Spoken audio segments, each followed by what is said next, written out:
and welcome to this edition of Campus Connection for Spring 2007.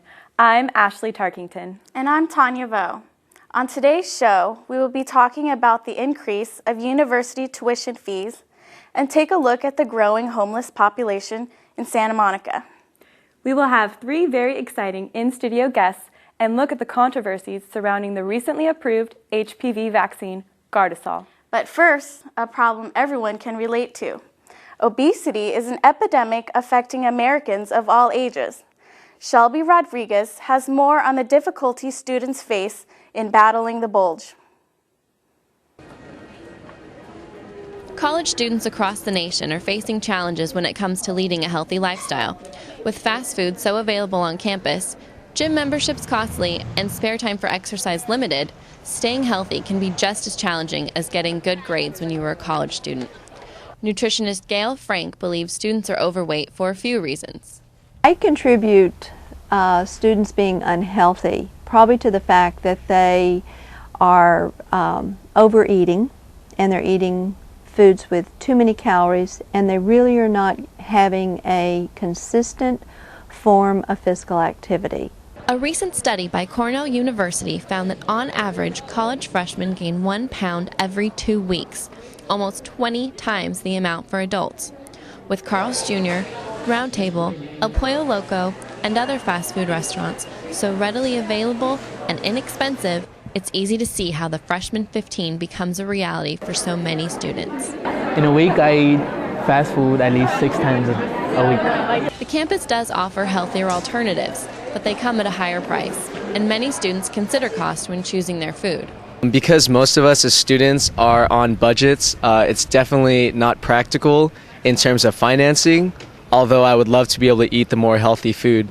Having a gym membership can help students maintain fitness goals, but they are a luxury that many can't afford. Gym membership is $37 a month, so it's quite expensive. Although fast food might be more convenient, students need to consider the long-term effects it has on their health. So unhealthy lifestyle in college can contribute long-term to what their diagnoses are going to be when they're 50, 60, 70. There are many ways for students to stay fit without cutting into their wallets or study time. Drinking water instead of soda, going to a beach to run, walk, bike, rollerblade, walk a dog, or play a sport with friends. Or take advantage of the many free facilities on campus, such as the track, swimming pool, the basketball and tennis courts, or joining an intramural sport. Also, simply parking at the back of the lot for a little extra walk to class can help burn more calories. The American Obesity Association says that 65% of adult Americans are overweight. If college students learn how to maintain a healthy lifestyle now, by being disciplined and a little creative, they can avoid serious health problems in the future. For Campus Connection, I'm Shelby Rodriguez. Thank goodness there's no parking at Cal State Long Beach, and I always have to walk really far to get to my classes. And students really have to cut back on expensive extracurricular activities because coming this fall, students here at Cal State Long Beach will be paying a higher price for their education. Kim Giebel has more on this story. The California State University Board of Trustees recently voted to approve a 10% increase in students' tuition. This is the 5th fee increase for students in 6 years. The Board of Trustees may have voted on the increase, but the California Faculty Association has actively spoken out against it. Well, we've actually, as a faculty union, partnered with students and fought for teachers' conditions as well as students' learning conditions, and we think part of that package is not raising the students their fees. California is an expensive place to live. Students not only have to worry about tuition fees, they budget for textbooks, parking passes, and of course they have their living expenses. Dr. Sondi and the CFA empathize with students. With the high cost of living in California, even $200 a semester could be the straw that breaks the camel's back. Cal State Long Beach and other CSUs are less expensive than other schools, but many students still take out loans. With a tuition increase, students will now have to pay back more money in loans. Sociology professor Betsy McKenna can relate with students. I have to admit, having some student loans kept me serious, let's put it that way. about getting done on time and things like that with college. But it was half grants from the government and half loans, and now, I mean, the statistics are real clear that students coming out of college now are coming out with just loads more loan. Not everyone has to worry about the tuition increase or paying back student loans. Students graduating shortly won't be affected by the increase. For me, it's not so bad. I have one more semester after the spring, so I just think it's going to be hard for those who have to pay their way through school. Despite the tuition increase, California state schools are still some of the most affordable schools in the nation. Reporting for Campus Connection, I'm Kimberly Giebel. Wow, I'm sure everyone graduating this semester is really glad to have escaped that one. I know. We will take a short break, and when we come back, we will talk to Jennifer Leonard, chairperson for the Long Beach Relay for Life. I remember when it first hit me. Applied energy in a forward direction equals human locomotion. What does this all mean, Doc? Well, it changed life as we know it. I thought, wow, this concept might actually change the way we get from point A to point B. I felt like Einstein inventing the telephone. I give you the human foot. Get up, get out, get moving. A message from the American Academy of Orthopedic Surgeons. Welcome back. We're excited to welcome to the studio the Manager of Community Development for the Long Beach Relay for Life. Here is Campus Connection reporter Danielle Thomas with Jennifer Leonard. Thanks, Ashley. We're here today with the Manager of Community Development for Relay for Life, Jennifer Leonard. Thanks for coming on the show today. Thank you for having me. So what exactly is Relay for Life? Relay for Life is a 24-hour camp out for a cure. Basically, there's teams of 10 to 15 people that take turns walking the track all night long. And it represents hope that those lost to cancer will never be forgotten, hope that those who are currently undergoing treatment will continue to be supported, and that one day cancer will be eliminated. So when and where is Relay held this year? The Long Beach Relay for Life will take place at Cal State Long Beach on the track and field. It's 24 hours, so it starts at 10 o'clock on Saturday and goes till 10 o'clock on Sunday in the morning. So how did you get into the American Cancer Society? I actually started out as a team captain for Relay for Life in my hometown because Relay happens in every major city all across the United States. And then there ended up being lots of cancer in my family, so I continued to support the event. And then come to find out, I lost my mother to cancer, my grandpa to cancer, my grandma to cancer. And at the end of those 10 years, when I was actually a college student, I got diagnosed with melanoma skin cancer. So cancer definitely runs in my family, and I'm here to do everything I can to basically work myself out of a job one day. So I've heard of something called a luminaria ceremony. Can you tell me a little bit more about that? Sure. The luminaria ceremony is one of the most inspirational events that takes place at the Relay, and that's going to be at 9 o'clock p.m. on April 21st. Basically, we turn off all the lights around the track, and we take a moment to remember those who are lost and to celebrate those who are currently battling cancer. And we light bags with messages of hope all around the track that have candles inside, and it's very moving and inspirational. So what kind of activities are there for people to do when they're not walking? Well, there's 24 hours of food, entertainment, bands, anything you can imagine happens at Relay. We have dunk tanks, we have people being auctioned off for dates, we have everything you can imagine, it happens. So how long do people have to walk? Anywhere from a half an hour to 24 hours. It's really up to whatever the person's able to do. Now I've heard that Relay is associated with the color purple. Can you tell me a little bit more about that? Sure. Purple is actually the color of survivorship. So at the American Cancer Society, we don't just focus on one cancer, we focus on every cancer. So purple is the color of Relay for all survivors. And how is it that Relay is associated with the American Cancer Society? Relay is actually the American Cancer Society's signature event, and as I said earlier, it takes place in every major city all across the United States, even in 24 other countries in the world. So anyone that comes out and walks is taking part of literally the largest fundraiser in the entire world. Okay. Well, thank you for coming on the show today. We wish you the best of luck with your event this weekend. Thank you very much, Danielle. One of the latest breakthroughs in cancer research is Gardasil, a recently approved vaccine that protects girls and women from some disease caused by HPV, such as cervical cancer. Tina Yanaginmoto has more on the story. Pharmaceutical company Merck says you can be one less life affected by cervical cancer with its new vaccine, Gardasil. The vaccine immunizes girls and women from the most common STD in America, the human papillomavirus, or HPV. HPV is very common in general. There are more than 100 types of HPV, and about 30% of those HPV types are sexually transmitted HPV. Studies have shown that of the 100 numbered types of HPV, Gardasil protects against 4 specific strains. Number 6 and 11 cause genital warts, and 16 and 18 cause cervical cancer. So if the patient receives the vaccine, then that patient will build up the immunity against all of these 4 types. Researchers say Gardasil is a vaccine in a traditional sense, where administering it boosts the immune system. Your body sees the protein and it makes antibodies to it, and that way, when you're actually infected with a real HPV, it already has protection against it. Cervical cancer rates are higher in women in their 40s, but because the virus can be acquired once sexually active, candidates for Gardasil are fairly young. Even as young as 9 years old, with a doctor's recommendation that women, young girls, ought to be vaccinated. Certainly, they need to be vaccinated before they become sexually active. Making Gardasil a requirement for girls to enter the 7th grade has created controversy. Some parents do agree that mandating it will help their daughters in the future. It's definitely the individual's choice, and I would want my children to have that choice, but again, as a parent, in the end, I want my children protected. So if it became mandatory, I would support that.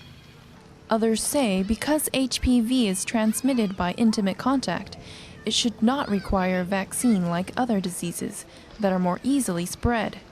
Some worry it will take away parental rights and that it is just too soon. If they've had success and no adverse side effects, then we can consider making it mandatory, just like polio and everything else. Despite concerned parents and the fact that it has been less than 1 year since the FDA approved Gardasil, politicians in at least 30 states, including California, have proposed bills to make the vaccine mandatory for schoolgirls. Reporting for Campus Connection, this is Yanaginmoto. I'm sure that'll be a heated topic in many school board meetings to come. Definitely. It's an issue that raises many concerns. Another issue that has people concerned is the rising homeless population in Santa Monica. More on this when we come back. The time is coming. There's no escape from the day you retire. And will you be ready financially? Are you ready, dear? You still can be, with investments like an IRA or a retirement plan at work. It's never too late. But start now, because if you wait, you're making a grave mistake. You may wind up working forever. Saving for your financial future doesn't have to be a nightmare. Choose to save. Welcome back to Campus Connection. The city of Santa Monica is commonly known for its sunny beaches, tourist attractions, and local culture. However, it's also becoming a home for many homeless people. Here's Hilary McKenna with more on the story. According to the Santa Monica Police Department, approximately 2,800 men, women, and children sleep on the streets of Santa Monica each night. The city is home to nearly 90,000 residents, many of which are fed up with the homeless crowding local beaches, business districts, and outdoor restaurants. Around these people and trying to order food with no cash, trying to come with order on the tables, pretending like they had cash, but some they had credit cards, but they're declining and they're trying to get away from a lot of stuff.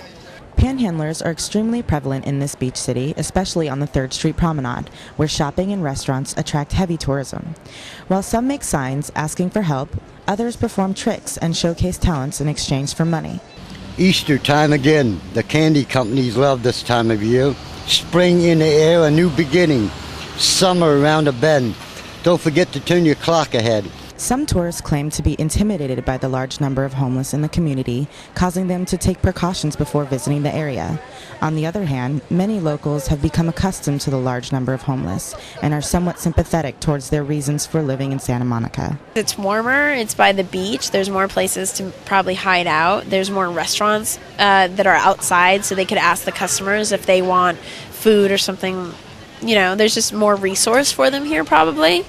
Although some people believe that the homeless situation will not improve, there are many organizations in West LA working together to provide services that can help people find homes and get back on their feet. We are a physical address for people to receive their mail. We have showers that members can sign up for and laundry facilities. And we also provide housing assistance. Because the cost of living is very high in the area, some Southern Californians lost their homes after living here for several years.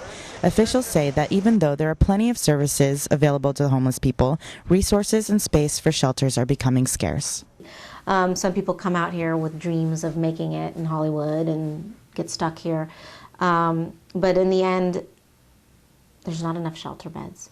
Since Mayor Villaraigosa has recently put aside money for housing and LA County has devised a 10-year plan to end homelessness, officials are positive about future progress. It's a good time, I think, to see changes, but changes happen slow. Even though the city provides many services for those without homes, the streets of Santa Monica continue to grow with homeless individuals and families. While this has become a major concern for residents, the problem has not steered away the thousands of tourists who visit each day. For Campus Connection, I'm Hilary McKenna. Another city that has been seeing changes is our own movie land. The city of Hollywood has been experiencing a rebirth in the past 10 years. Here's Lissed Soukiassian with more. Hollywood, known as the entertainment capital of the world, attracts about 11 million visitors a year. Tourists flock to the famous Hollywood Boulevard to see Grauman's Chinese Theater, the Walk of Fame, the Wax Museum, the El Capitan Theater, all within walking distance of the new Hollywood and Highland complex, which opened in 2001. The city was overdue for a change. The property owners on the west end of the boulevard back then agreed to form a business improvement district that spanned just 6 blocks initially. And it was an experiment because the feeling was that Hollywood was a very unsafe place to visit. The revamping of downtown Hollywood also means that landmark locations like the Hamburger Hamlet closed its doors to make way for the cheap, chic European clothing store H&M. If it's eminent domain being used, that sucks. But if they're just being bought out, if they're just being put out, then there's a lot of places to expand in Los Angeles, and this area doesn't need it. The Community Redevelopment Agency put money into key catalytic projects to help jumpstart Hollywood Boulevard. Their goal is to eliminate blight. One of these projects was the Hollywood and Highland complex. We try to encourage redevelopment, but at the same time trying to not push out local character and some of the things that make places like Hollywood a unique place. So it's a difficult balance, but we try to do that with, again, strategic investments in affordable housing and in arts retention and things like that. Having this kind of increasing pace of development has created a great confidence in Hollywood now. You walk down the street, you see scaffolding, you see cranes, you see dump trucks, you see a lot of evidence that there's things happening. The Business Improvement District has 2 main functions: to keep Hollywood safe and clean. The new locations and lofts are designed to lure new and former residents back to the city. Hollywood natives weigh in their thoughts about the new additions. I think it's mostly good, and kind of a lot of gentrification going on, but on the other hand, people got to live somewhere. The redevelopment projects in Hollywood, which are funded by more private than public investments, have given the city a new outlook by making it more appealing and inviting. No longer seen as just the land of movie stars, people are flocking to the city to become part of shaping the history of Hollywood. For Campus Connection, I'm Lissed Soukiassian. It's good to see that people care to preserve some of the history California has, especially since it has affected people all over the world. When we come back, Long Beach City Council member Val Lurch pays us a visit to talk about Long Beach politics. Guys, what do you you got? Got a 28-year-old black male, got 3 gunshot wounds to the chest. 1 upper chest, 1 lower chest, 1 center. Bleeding a lot. There are 2 paths a child can take. Sir, try not to move. Still. We have a 28-year-old male. For over 25 years, we've been helping children choose the right one. Communities and schools, helping kids stay in school and prepare for life. North Long Beach City Council member Val Lurch is a longtime resident of Long Beach and actively involved in community volunteer work. Here's Campus Connection reporter Philip Goodman to talk with Council member Lurch. Thanks, Tania. Val, thanks for being here on Campus Connection today. My pleasure. Val, the city of Long Beach has been through 2 devastating tragedies involving large apartment complexes and the lack of fire sprinklers. First one a few months back at Paradise Gardens, which is in your district, and the most recent one on Ocean Boulevard. You have an extensive background in property management and building safety. What is the city responsible, or what can the city do to help prevent future tragedies like what we've experienced here? Well, there are buildings, there's 133 buildings in this city that are not retrofitted to sprinklers. They were built before the law changed. We're looking presently with the Public Safety Committee of how we're going to retrofit those buildings, come up with plans that will be fair both to the large corporations and the mom and pop operations in this city. Is it fair for the city to mandate that apartments install these sprinklers? I think we have a responsibility to protection of the citizens. So yes, it is fair. That's one of our primary duties, is protection and defense of the population of the city. So it is fair. It's trying to find a balance between the large corporation with the high-rise in downtown Long Beach and the mom and pop with an 8-unit building in Belmont Shores. How do you find that balance? But it is, I think, something that the city is responsible to find a way of doing that. Aside from the obvious benefits of public safety and safety to the residents, are there any other tax or insurance benefits that building owners would receive by installing these sprinklers? Well, presently they do get about anywhere from 10 to 20% reduction in their insurance premiums. There is a bill presently in Congress that will allow the depreciation of sprinkler systems over 5 years rather than the normal 30-year depreciation schedule, which will be a huge benefit to owners who retrofit. We're also pushing for a bill in the state to do the same thing, so you can depreciate the expense of sprinklers in a 5-year period as opposed to stretch out over 30 years. Now, I heard a radio report from someone at the Apartment Association of Southern California that there's possibly better technology other than fire sprinklers to prevent these kinds of disasters. Have you heard anything, or what do you know about a fire retardant paint that could stop the spread of fire within a building, although it would still cause damage within a unit? The high-tech technology is sprinkler systems. It's the best. It's when you talk about fire suppression, it is the best.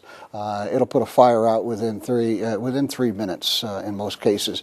There are paints. There are some sprays out there that are fire retardant. I've seen them. They're very effective. But the costs, and it'll be the same thing with sprinkler systems by the time you get through mandating everybody to paint their buildings. It's not perfect, and fire sprinkler is the high-tech way of doing it nowadays. Excellent. Very good information. Our guest has been City Council member Val Lurch. See how a local Hmong student is beating the odds and getting a chance at a brighter future. Campus Connection reporter Saephan has more. As a first-generation Hmong in America, Sia Zung is anything but an ordinary senior at Woodrow Wilson High. For starters, she's a teacher's aide, also actively involved in the club STAR, Students Against Racism. When I ask her where she finds time for everything, she says there's nothing that you can't do. Well, it's just the fact that you're proud of what you are, you know? I mean, yeah, you're different, but that's what makes you more unique. And just try your best. And there's actually really nothing you can't do unless you try. When she is not busy at school, Sia is working about 30 hours a week, and she still finds time to practice her traditional Hmong dance that she has been dancing for 9 years. While doing it all, Sia continues to maintain over a 3.0 GPA. The most difficult part, she says, is seeing eye to eye with her parents. There's still like tradition following with, you know, the rules, but they don't understand sometimes of how it is being a teenager in America and yeah, the lifestyle, everything. Data released from the 2004 census showed Hmong people accounted for only 1% of the total Asian population. Hmong are among the poorest groups in the state of California. 65% live at or below the poverty line. In a study called Project Vote found that nearly 90% of all Hmong in America now live in California, Minnesota, and Wisconsin. For Sia, she is beating those odds and has many teachers saying wonderful things about her. I sat down with one of those teachers, and here's what he has to say. She's a very polite young lady. She's well-mannered.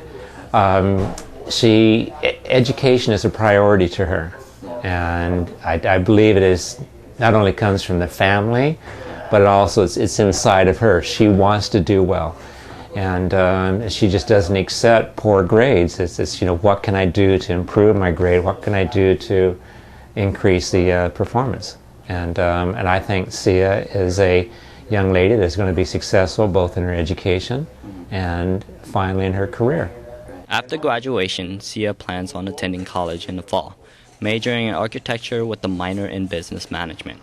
Saephan Campus Connection, Long Beach.